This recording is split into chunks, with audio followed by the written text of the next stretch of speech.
Years ago, officials in Washington mused on the idea that people with paper logs were a danger to U.S. highways. I'm going to revisit that argument. In addition to that, some additional questions. Have we found the magic answer, or are there things people need to know?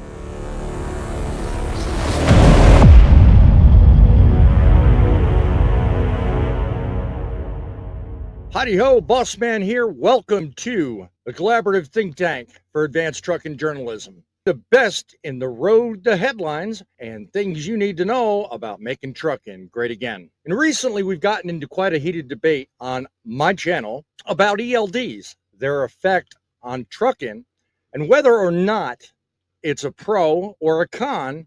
There are those in my comment section that seem to feel like ELDs are nothing but hindrance, create more problems than they solve, and yet give others in the industry, or some in the industry, too much of an unfair advantage.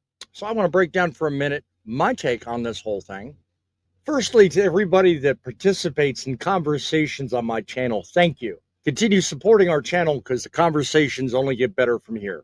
Go down below, like the video, the channel, and become a subscriber. ELDs. Why do people feel like ELDs are the problem and not the people behind the wheel using them? That's a question I'd like to ask. There are those in my comments that feel like ELDs are nothing more than a limitation. Let me ask you, watching this video, do you feel like the ELDs, which do nothing more than log the driver's hours based on a 70-hour standard with 11-hour day and a 14-hour on-duty cycle, is the ELD the problem? Or is the idea that the law supporting the ELDs, is that the problem? Do you truly feel limited?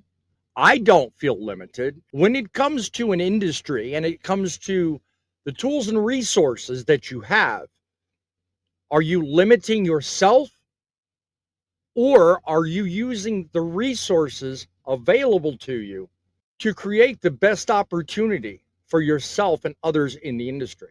This 70-hour clock, it's nothing new. It's been around for a while. And yet everybody I talk to has a different take on how limited they feel or how divisive the whole subject matter is. I work with the resources I'm given. If the law says I have to have an ELD device, I have it. If the law provides me a way out, I'm going to use it. And the average individual in trucking industry will do the same. So now I ask you, put in the comments and tell me, do you think that there are too many loopholes or, quote, ways out? And what of one of the perceptions that exist in the comments, and again, I'm not calling out names, but there are those in the industry that seem to feel like there's a segment of our industry that's given a free pass.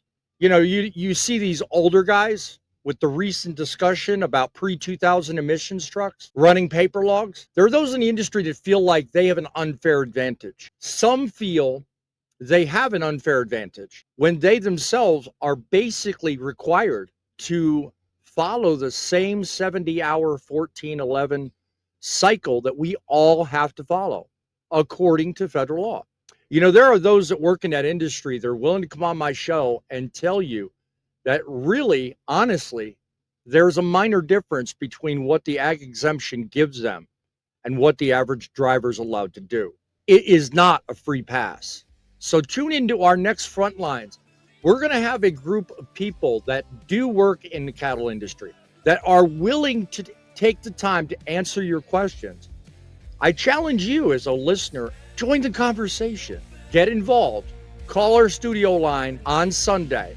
Become the voice to the solution rather than the silence around the problem. Give us a call on Sunday on Frontlines and tell me, do you feel limited?